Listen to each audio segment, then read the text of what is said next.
Hey everyone, welcome to Dave's Bonsai. On today's show, we're going to go back and revisit the Fish Tank Ficus Forest. Now, some of you might be thinking, well, didn't we do that recently? I have actually, but I've discovered something in the last 6 months or so that bigger is not always better. Hey everyone, welcome to Dave's Bonsai. In the sense that I have a branch that splits into two shoots in here, so I'm probably going to cut this thing off right about here this fall. I've taken my knob cutter and I've gotten rid of some of that. So I just put them on the bottom, growing upwards into the bag. We fill it with trees and then we water as we need to. We're trying to get rid of those air pockets.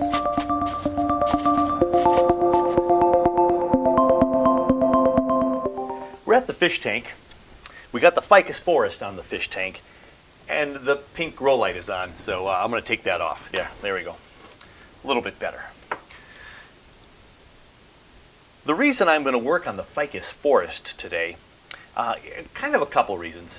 You'll notice I'm getting some tall, leggy growth here, so I might do some trimming. Get all these back down to a similar size, then maybe even lower the light just a little bit, because there is a tendency for light, if it's too far away, remember, if it's not getting enough light, then our tree branches get all long and leggy because they're reaching up for that sun. Now the internodes aren't terribly different from the old growth and the new growth, but that's still big internodes. We don't really want that. That internode, the distance between leaf and leaf, right? So that internode, well over an inch, and we want those a little bit smaller. So when it grows long and leggy because it's reaching for sun, because there's not as much sun, this isn't sun, it's artificial, we get a lot of leggy growth. So I got 4 branches on this guy that's getting kind of leggy. You can see these big ones here, a couple big ones here. So they're doing really well. Everything else is pretty much in check. But that's not the main reason today. That's something to always consider. But the main reason that I'm going to take these out of this pot and repot it is because this pot is way too big. So when I say that, most people will probably agree with the thought that the bigger you pot, the faster your tree is going to grow. And apparently that's true to a certain point, but not entirely true. So this has a lot of soil and a lot of space, and I have a way that I'm going to make sure that these trees are getting the growth they need and the stability of root growth they need instead of what they're doing right now.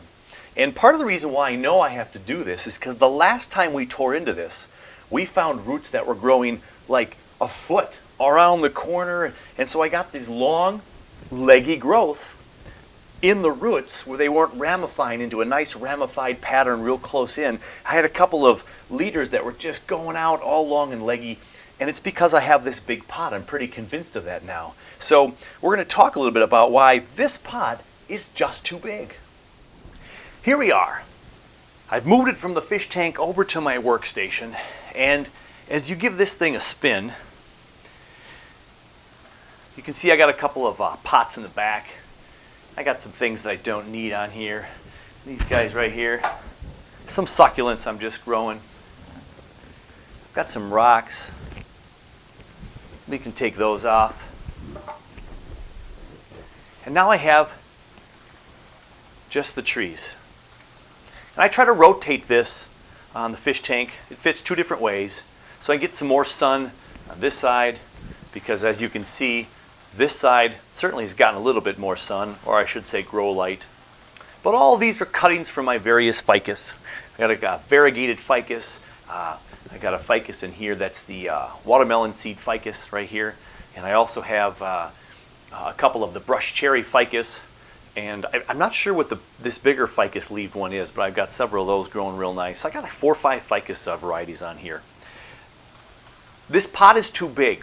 Why am I saying that? Well, I have had the pleasure of reading a book that was recommended to me by a fellow Minnesota Bonsai Society member. She told me to get Michael Hagedorn's book, Bonsai Heresy. So I did. Bonsai Heresy, 56 Myths Exposed. Michael Hagedorn talks about 56 different things about bonsai that are kind of myths, right? I highly recommend the book. I've read it through twice, and now I'm reading some sections at a time so I can really kind of pinpoint more of that knowledge working with bonsai. Now, please know that I'm not getting paid anything for showing off Michael's book. I just love it so much, and I think more people should get it. But I really love how the book is written. It's a good, easy read with great examples, anecdotes, and some just good information. One of the things that I noticed about the book is there's a lot of myths that are when your bonsai are big and more ramified and going into that refined stage. I'm not even close to that yet, but it was still such a good read to know how to be prepared for as my trees continue to grow and prosper. But a couple of the myths talked about helped me with some everyday things. Like one of the myths talking about watering your plants is not going to burn your leaves. I've actually said that on this channel before, and it's wrong. It's wrong information.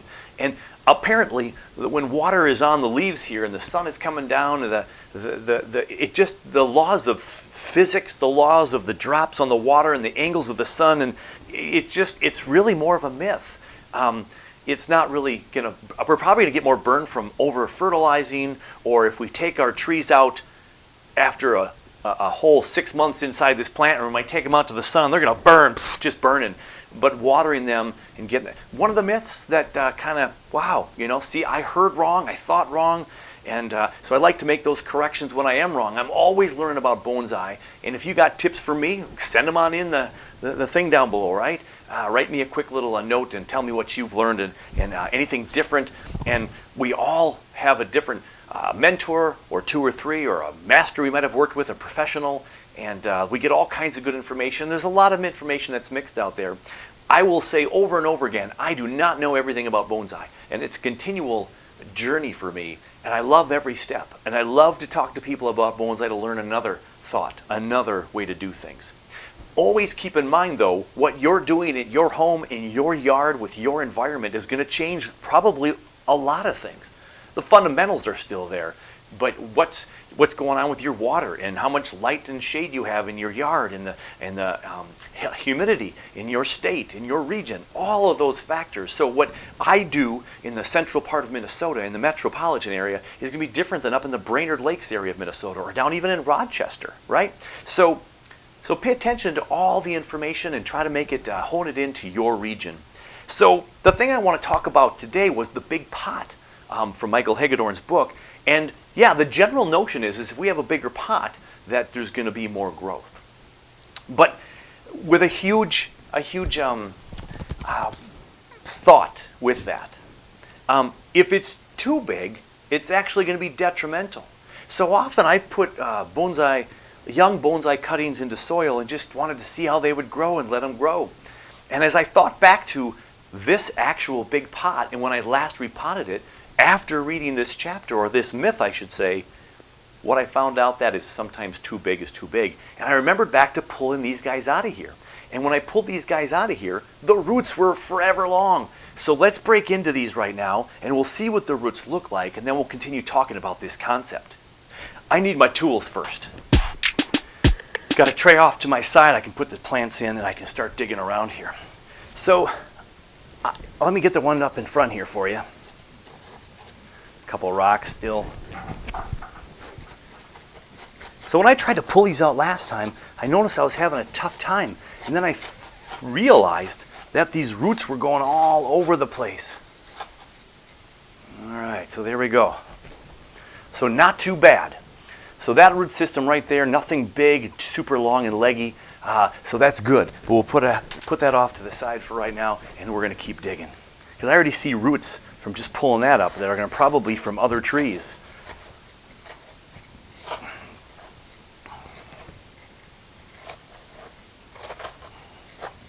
So these are not tied down. They're just in this system here. And there I already got I got some roots that are stuck somewhere. Oh, this one's a nice light one. This one's right on the surface. Look at that. Not too bad. Got this long leggy one here. Not a ton of growth, but it looks healthy. It's still growing. That wasn't tucked in too far. Let's go back to this one. It's probably easy too. Now I say that and then I pick up and then I already have some roots that are tugging. And I don't want to break too much roots.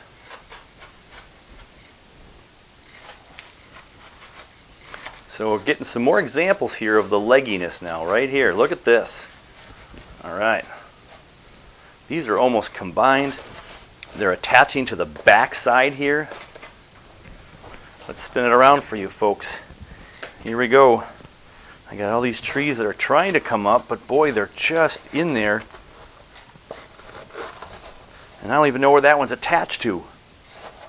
I don't know where that one's attached to. Look at this root. Okay, so here's an example, everybody. This is what I'm trying to get to. Look at that long root.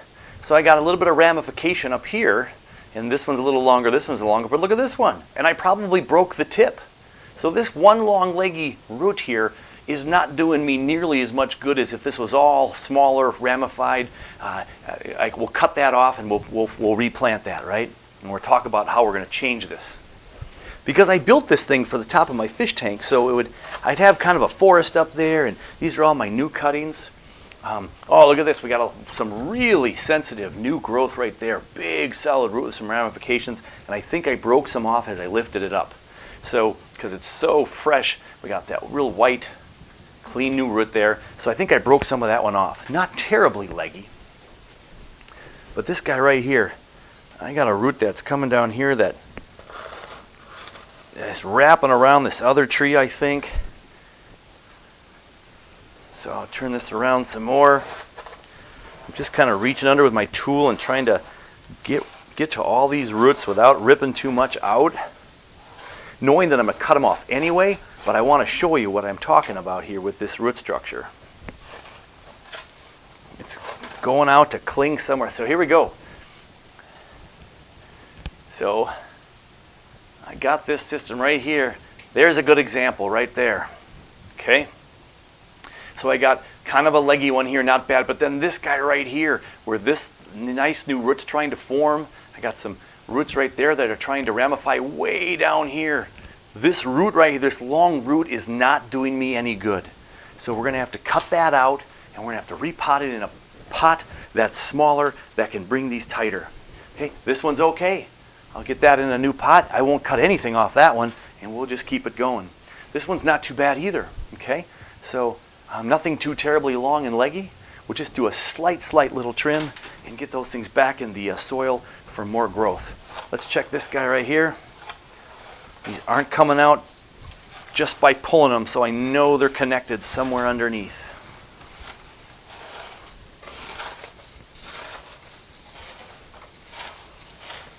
All right, and they're a little intertwined, so I still got to dig some more. Look at that. They went under my sheetrock tape. That's why they're ripping, because they're growing through the sheetrock tape. Now look at this one. There's the example right there. All the way around the pot. This tree was here. It grew all the way around the pot there. That's too big. The root is not able to get established. And there's the other side. So when I pull these two guys apart, this is 2 foot. 2 feet. Right here. 2 feet with this root. I'm going to cut all these off right here. I'm going to cut off 2 feet of this long leggy root. We don't want that. Look at this guy. He's still growing. Look at the end of that one. Now, if I had all that wonderful white separated growth on all of these up here, this tree would probably be twice as big. Maybe. But we're going to cut all that off too. Look at how big that is. Absolutely stunning. I'm so glad that some of them had what I anticipated they would have, and that's long leggy roots. Look at this guy. All the way to the corner and down. Again, another foot of roots in only a couple of spots here and here. We need to fix that. Now, my dilemma is that this was made custom to fit on my fish tank, so I have to put them back in here. So what is a guy to do? We've got little pots. We've got little recycled pots that these guys still have plenty of room to grow in. And if I need something just a tad bigger, I can even try that. But they're all plenty of small when I cut all these extra roots off. We can get some ramified growth into here and fill these pots up. So I got some small pots that I'm going to bury inside here with the pot in there.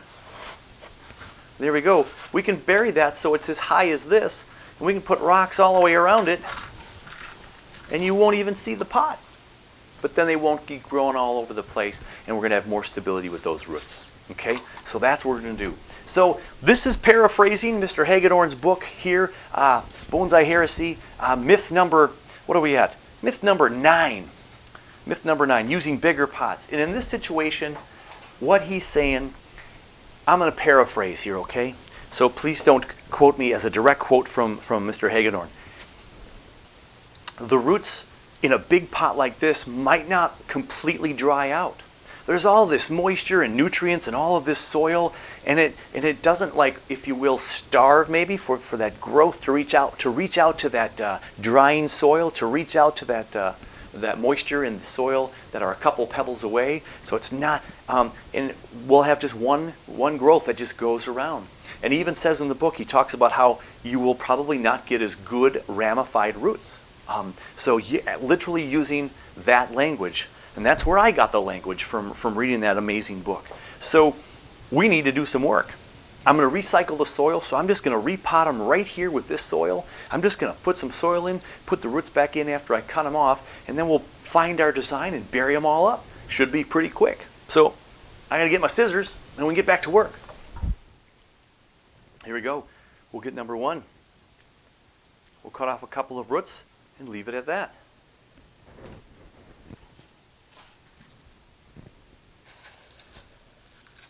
We'll scoop up some soil.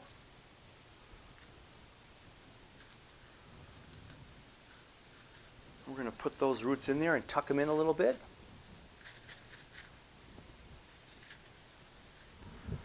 And then simply add some soil on top.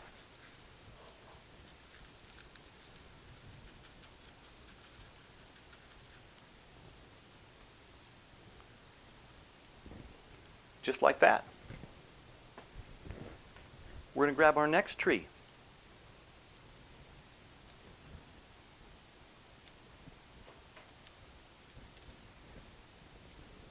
Make a couple cuts. Add some soil. I'm going to try to spread these out so they kind of ramify, right, and have that radial pattern in here. It's a small pot, so I don't have as much to work with, but it looks like I have plenty to get them in there. Yeah.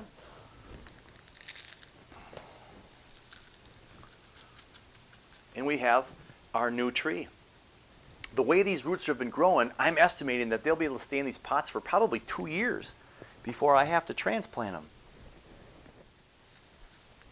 A lot of the nurseries I was reading will up pot from a small one like this, and they might only go an inch bigger or an inch bigger. Not like the next huge one, but the next size up, right? To keep those roots, again, in a tight, compact pattern, ready to stabilize in their pots. Okay, a couple of cuts, nothing major. This is in my plant room now and not in the sun.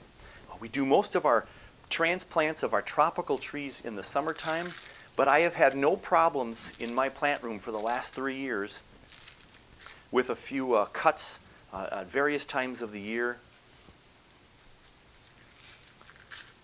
and then having them grow. They've grown fine with my lights. They're not going to grow as big.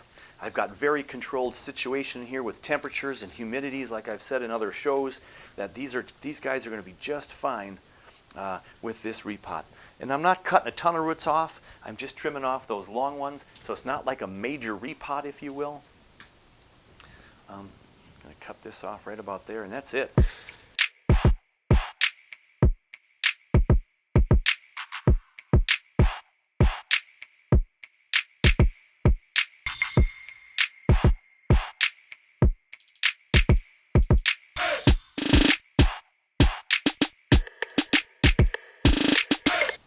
So by fixing these root structures, we're going to be able to get, I think, more consistent growth all the way around. Here's our last one. We saved the best for last. Look at all those roots going down on that one side of the tree. Balance, balance, balance, balance. There we go. Get those roots out of our way. Get a little bit of soil in there. This is still too big. We're going to actually cut that off right there, cut that off right there. This one we're kind of this one has a little bit more roots that are a little bit going wider. They're going to be bending in this pot just a little bit. This one I could have maybe gone to that next level up. I don't have any of those down with me right now. We're going to put it in here and keep a close eye on it. As I was ready to put this back on top of the fish tank, I had noticed this when I was taking this off of the fish tank and bringing it over to my other station over there. I had some weird material here that I thought was a piece of wood or something, but no, sure enough, this right here, this little wiggly line, you can see probably this one right here, these are roots growing through the cracks of the wood. So I'd have a tree over here and the root go all the way around here and down in the cracks and was coming out right there. So absolutely phenomenal growth, but just long and leggy, the kind we don't want. All right, let me change my camera angle for you. So as I put some of these trees back in, I'm going to do a little bit of trimming of some of these branches, and then we're going to make our forest. So part of the fun of making a project like this for me is I wanted to have this whole fish tank with a forest up top, and now I can still do that with these hidden pots in the bonsai soil. And I have some rocks I can help sturdy these down. So we have all kinds of different trees. So the first thing I want to do is I want to remind myself how many trees I have and how much space is going to take and how big these guys are. A lot of times in a forest you're going to have the bigger trees up front and then some smaller trees in the back for some perspective. I certainly can put a couple small ones in back. I might put a couple small ones up front as well. So there we have some trees right there. Okay. Going to step back, take a peek, and not too horrible, but it's pretty uniform. I got 3 and 3 and 2 and 2 and different structures. So I think I will keep the taller ones kind of in the middle. But they're not going to be tall for very long because we're going to give them a little snip right now. So this guy is just too top heavy and big. We're going to cut it way back to right there. I have a leaf down here and a leaf here. I'm going to cut it back to right there so I have 2 leaves. This is a tall, skinnier one, but I've only got 2 leaves up here with some new growth. I'm just going to cut off the big leaves on either side of it, and we'll let that split some more. And this guy right here, it's pretty tall up here, but I got some new buds that look like they're shooting out down here, so I'm gonna go right up to here and cut that off right there. I'm gonna keep this one for right now. And then I've got this back one back here that has some brand new growth in there, so I can certainly cut this off. I'm gonna cut this big leaf off, and I'll leave it at that. So there's trim number 1. This one just has a lot of leggy growth on here, a couple of low down leaves. I'm just going to cut those down there off because they're just too low to the ground. I've got a leaf right here. So here's a good example of long leggy growth. As I cut off these leaves, which I often cut off the leaf right next to where the new branch is growing on these ficuses, look at how long and leggy that is. My ficuses have never really had a tough time of growing after I've cut them, so I've never been too afraid to cut. I'm going to go ahead and I have no more leaves below this point. So with this one I might just wait and we'll see if that one starts budding out right here and in the middle of those two. And if they start budding out there, then we'll trim them back down.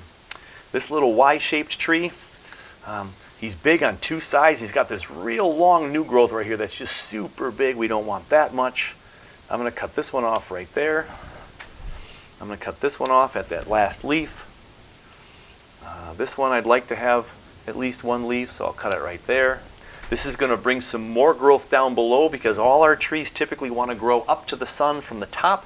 So as I release some of the oxen by cutting off these top ones, it's going to spread the hormones and the growth to the side branches and lower down branches. I'm going to go ahead and cut this middle one off, and the inside is kind of thick. And this will make this one the new leader. And because I have growth here and here, I'm going to cut this long one over here off. I know it's harder for you guys to see because I'm not as close. But it's basically cutting down to 2 leaves, making sure I have at least 2 leaves everywhere I cut. Cut this big one off here. I've got 1, 2. This one has a couple 1, 2, 3. And it's got some new growth up there. So I'm just going to take off a couple of these leaves right here. So those were my 3 tall ones. So they're still relatively tall, but we're going to go ahead and put this beefy one in the middle. So here I go. I'm going to put that down right there.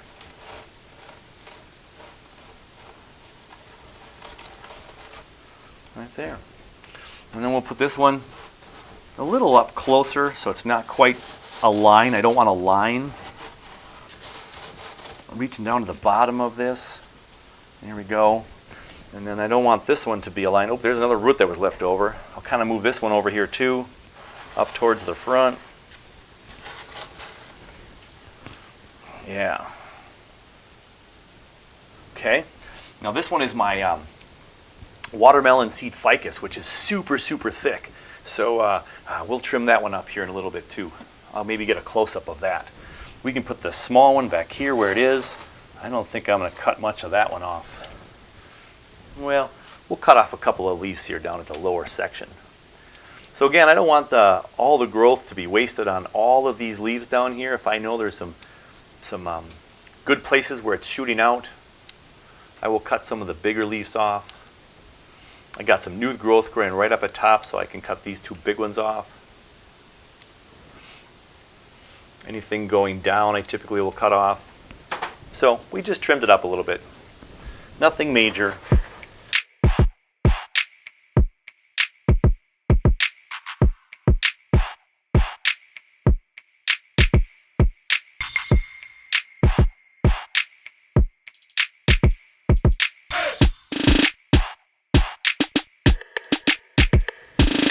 So this one's super thick. This is the watermelon seed ficus, all kinds of leaves here. So again, right below some of the main branches, you'll just get leaf growth. We're going to cut some of those off.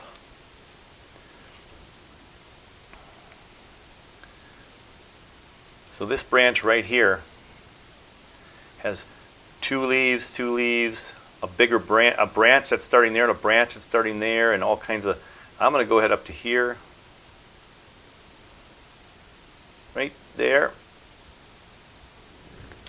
and cut that one off. So now I'm left with 1, 2, 3, 4 sets of leaves. These 2 will probably take off as that next branch, unless it divides multiple times here. I'll leave that there. Going to this side, again, we've got one way down here. I'm going to cut him off. I'm going to leave about 3 branches here. Cut that one off. This one has a leaf again right here. This leaf is right next to this branch. We don't want the leaf, then I'm just going to pull that off. Now that is back budding. In a lot of varieties we want that. But I'm able to cut and grow these and make sure these keep coming back and back and back, so I don't usually worry about cutting those little ones off, or those leaves off close to the edge on the ficuses. I'm going to cut this one back here. So I'm just cutting down to about 2 to 4 leaves left on all of these branches. Trying to cut it in a direction that will make a nice next growth. It's thinning it out a little bit. So it looks a little bit thinner now. We still have a whole bunch of leaves on the inside where it's sticking real close to those, real close to the branches. So we just cut some of those off.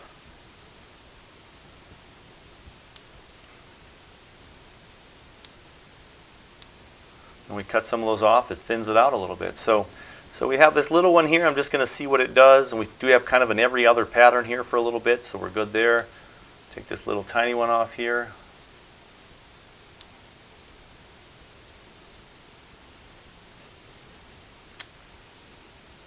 And I think we're good to go.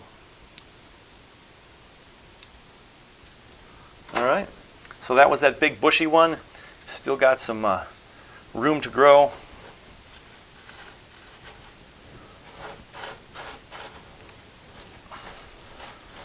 And there we will find a nice little home for it.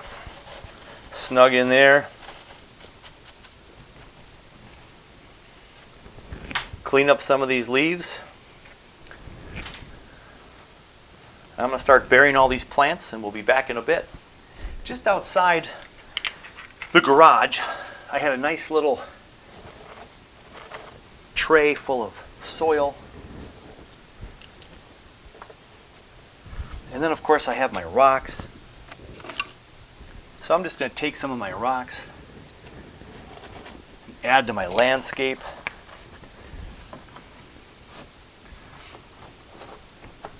Kind of hold those little pebbles in place.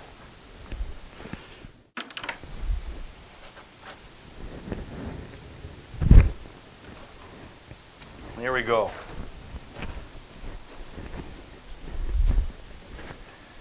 And we have one final touch. I'm going to give it some water. So now when I water my trees, I know that when I water right around the base of the trunk, that's going into a little pot, and I can water real good there. I don't have to water the whole thing. I never really watered the whole thing anywhere, but the water travels around. So here I can give some real specific rain right to those pots. They're going to soak in there. And then these trees will have small pots to get that roots all nice and ramified and get some growth. And of course, 3, 4, 5 months down the road, I can do an update show on the ficus forest on a fish tank. You might hear slightly the dripping. So remember, I have holes in the bottom of this bonsai pot, and it goes dripping down into the lower cabinet, and it angles down and it goes and it fills into the fish tank. So I water my trees with fish tank water, so it just goes in. I don't fertilize these trees in particular. I just use the fish tank water, and so it just keeps recycling through and through. And the filter is a nice filter that's an external filter that's doing a lot of good filtration of the fish, so the fish is healthy, and I get some nice fertilizer from the fish for the trees.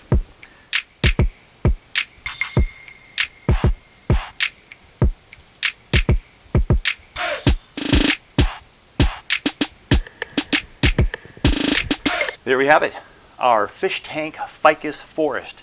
I've got the rocks up there, the trees are spread out real nice. I'm going to go and plug in that light again so they get some grow lights on them, and we're good to go and let it sit for several months, just as long as I keep watering it. All right. On today's update, I've had a couple of viewers ask about Red Twigged Dogwoods, and so I thought I'd finally show you mine from the last couple of years here. So I'll show you the original one first. The original one is losing all of its leaves. It didn't have tremendous color this year with the leaves. One of the reasons why I love the Red Twigged Dogwood is because, of course, of the red bark.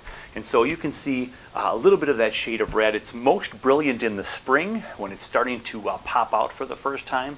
So this one is a multi-trunk. So I have 4 trunks coming out of this guy. And so I'll take these tea bags out of the way there. So we have a pretty solid base at the bottom here. It's more than 1 inch thick now. And we've got these 4 trunks. So I usually have this as the front because it's kind of opening up around and hugging you this way instead of going backwards this way or more at you. And one of the things you have to be careful with a plant like a Red Twigged Dogwood is that they want to go like a bush. So it is woody. It has back-budded for me, so I can keep it tight and make smaller leaves. Last year, I defoliated in the late summer, and then the leaves came back and they were smaller, more like this size right here. So there's a nice size leaf right there as compared to this one right here. Look at that, twice as big. Look at this big one up here, 3 times bigger. We don't want the big leaves, we eventually want the little leaves. So defoliating this one has worked for me in the late summer, and that second flush of growth looks really, really nice. But it's a bush, right? It's not really trying to grow to 60 feet tall. It wants to grow out this way. So the challenge for a multi-trunk with this guy is I keep getting suckers that come down in here and they start to grow up. I cut off 2 suckers this year, and I actually use them as a planting. And so I'll show you that next, as a cutting, I should say. So I cut that off after it kind of turned a little hardened off in the wood, which it did fairly quickly because it grew so big. It was as tall as these guys. So I'm getting some thickness in some of these trunks here. I've got some splitting. This one back here split the lowest down here, which is wonderful. I'll hope for some more growth down here with back budding, and then I'll cut these off hopefully in the spring to maybe hope that happens more. This guy right here has a nice split right here, then it splits twice right here, and then there and there. So that's some decent ramification. Depends upon how big I want this tree to be. Right now I don't see it much bigger than this for several years. And then this one is kind of nice and curvy, but then it doesn't split till way up here because we had some damage down here. So we're hoping for the best. So that's the first original red twig dogwood. And again, because it's a bushy type bush, it's going to want to grow this way and out from the bottom. So you always got to cut off these suckers down below, the little ones, so these can grow up and reach up for the sun. And of course, if I cut down to maybe triple trunk, they'd maybe have a little bit more energy to grow taller. So there is the red twigged dogwood, the original. And from that, I got a little cutting. I don't know which one is which here, to be honest. I have some cuttings of my tamarack in here that are still alive. And so I put those around the outside edges. And I put this guy right in the middle. And so I do have a red leaf right there. It's still pretty green through and through. But what was really nice about this one, I was excited, is it's a one trunk. But if you look very, very closely, look down here. There's a little sucker growing down right down there. I have a nice branch right here forming, so that'll be a nice primary, that second branch on there, the first primary branch off of the trunk. I'll cut this one off and let this one grow. I can do that right now. So here's my primary branch right there. And so then I can cut this off next year down to here and we can get some more growth, or I'll just let it ramify a couple more times and we'll have some big foliage up here with a nice branch down here, and we'll just see. There's no designs right now. This is just growth. This took, there's more than likely roots in there. I haven't looked. They've been growing in here for several months. So I'm hoping next spring. I'm going to keep this in the cold frame too. Now it's a Minnesota hardy plant, but I'm going to keep it in the cold frame so those roots don't get too damaged, right? So when you have cuttings later in the season and you want to make sure that those roots continue to survive and not freeze off and die back, I'm going to put this in the cold frame. So that's tree number 2, and this is from one of the suckers that was growing up from the bottom of the base. And then this one was also from one of the branches this year. I think this was one of the original suckers from early in the year. And as you can already see on this tree, it looks more like a tree because it's single trunk. So I'll be fighting hard with that multi-trunk, but I like that look and I just wanted to give it a try. And now I have a really solid single trunk, and this one is just as thick now as the thickest one over there. This is just as thick. I also have this nice primary branch growing down here. It splits pretty nicely right here, and then a couple times on top. This is looking more like a tree just after 1 year. And then look what's happening down here though. I've got a sucker growing right down here, so we need to cut that off. So I'm just going to go ahead and cut it off now because I don't want to take any more energy from down here. That's the trunk of my tree. We're not growing a multiple trunk tree.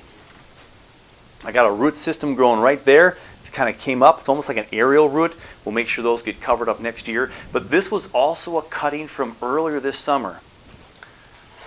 Earlier in the summer, later in the summer. This one is taken off. It's strong. I'm pretty confident this has plenty of roots because it is growing and multiple wonderful stuff. So the red twig dogwood, great red trunk in the spring. It's still pretty red right now, and the leaves didn't go real pretty this fall. It's been kind of an interesting fall, but they're all grown, they're all doing well, and loving life in the backyard. So there's the updates for today, the red twigged dogwood. If you want to see any other updates or me to talk about any trees, please let me know in the comments. Thanks for watching, and I hope you guys are all staying safe. And for Dave's Bonsai, hey, that does it for this time. We'll catch you very soon on the next one. Hey everyone, welcome to Dave's Bonsai. In the sense that I have a branch that splits into 2 shoots in here, so I'm probably going to cut this thing off right about here this fall. I've taken my knob cutter and I've gotten rid of some of that. So I just put them on the bottom, growing upwards into the bag. We fill it up with trees, and then we water as we need to. We try and get rid of those air pockets.